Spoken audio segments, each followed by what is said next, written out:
கேஸை முடிச்சு வச்சுட்டாங்க நியூஸ் உங்களுக்கு வந்துருச்சா? நான் என்ன ஸ்டிப்ஸ் இறங்கி கீழே கூட வரல, அதுக்குள்ள உங்களுக்கு வந்துச்சு. நம்பிச்ச நான் என்ன சொல்றேன்னா, இப்போ 4th அன்னைக்கு வந்தோம், எல்லாரும் வந்திருந்தீங்க. அதுக்கப்புறம் அன்னைக்கு வந்து அந்த பர்டிகுலர் கோர்ட்டோட ஜட்ஜ் சார் இல்லை, அவங்க லீவ்ல இருந்தாங்க. ஸோ இன்னைக்கு வர சொன்னாங்க, இன்னொரு டேட் கொடுத்து. இதில் வந்து சிபிஐயோட ரிப்போர்ட் சப்மிட் பண்ணியிருந்தாங்க இல்லையா இங்கே, அதுக்குரிய அவங்க என்னன்னா இதில் வந்து எந்த லீடும் கிடைக்கல, அதனால க்ளோஷர் பண்ணலாம், நாம் அக்செப்ட் பண்ணிக்கிட்டா, அதாவது நான் அக்செப்ட் பண்ணிக்கிட்டா அப்படிங்கிற மாதிரி அவங்க நோட் பண்ணியிருந்தாங்க. அதை ஃபுல்லாக படித்து பார்த்தேன். ஸோ அவங்களோட ஃபுல் எஃபர்ட்ஸும் இதில் போட்டாங்கன்றது நல்லாவே தெரியும். 100% எஃபர்ட் வந்து சிபிஐ போட்டாங்க. நிறைய வந்து அவங்க நான் பர்சனலாகவே கேட்டுட்டு ஒரு நகை அடகு கடையில் கூட அவங்க ஃபுல்லாக செக் பண்ணியிருக்காங்க, பக்கத்து ஊர்களில் கூட.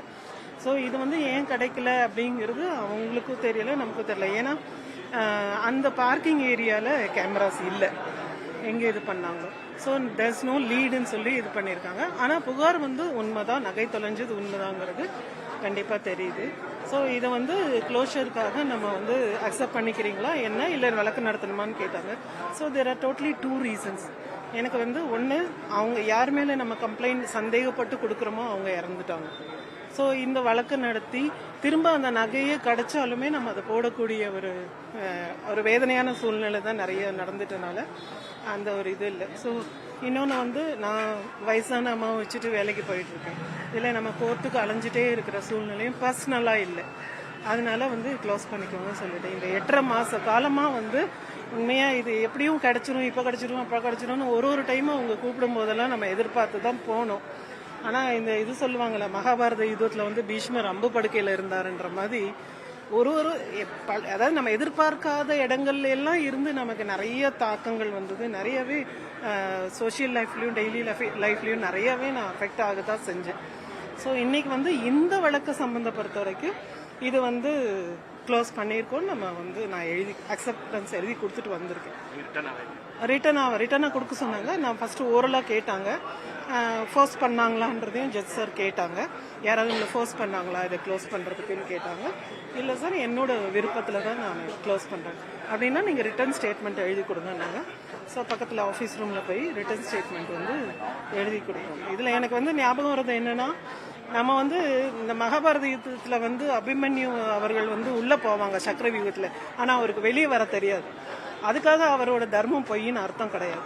அதுதான் நான் உணர்றேன் இந்த டைம்.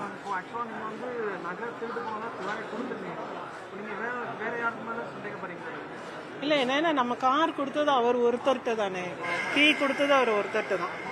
ஸோ அதை நம்பி கொடுத்தனால நம்ம அவர் மேலே சந்தேகம் இருக்குன்னு நம்ம கம்ப்ளைண்ட் பண்ணோம்.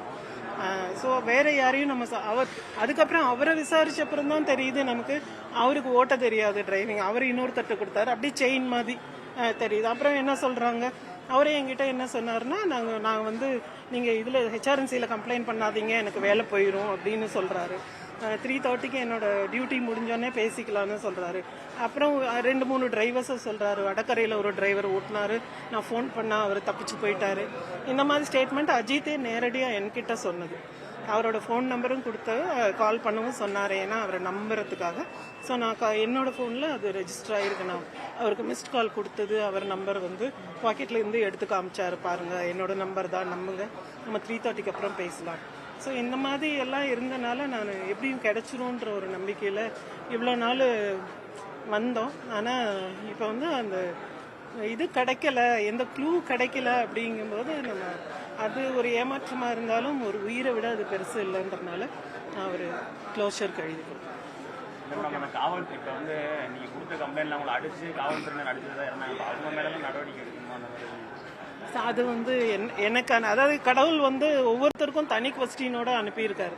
ஸோ அடுத்தவங்களோட கொஸ்டினுக்கு நான் ஆன்சர் எழுத முடியாது. நான் ஒரு டீச்சிங் ப்ரொஃபஷனில் இருக்கனால சொல்கிறேன், எல்லாருக்கும் இண்டிவிஜுவல் கொஸ்டின் கடவுள் கொடுத்துருக்காரு. நம்ம காப்பி அடித்தாலும் மாட்டிக்குவோம். நம்மளோட கொஸ்டினுக்கு தான் நம்ம ஆன்சர் பண்ண முடியும், அடுத்தவங்களோட கொஸ்டினுக்கு அவங்க தான் ஆன்சர் பண்ணணும்.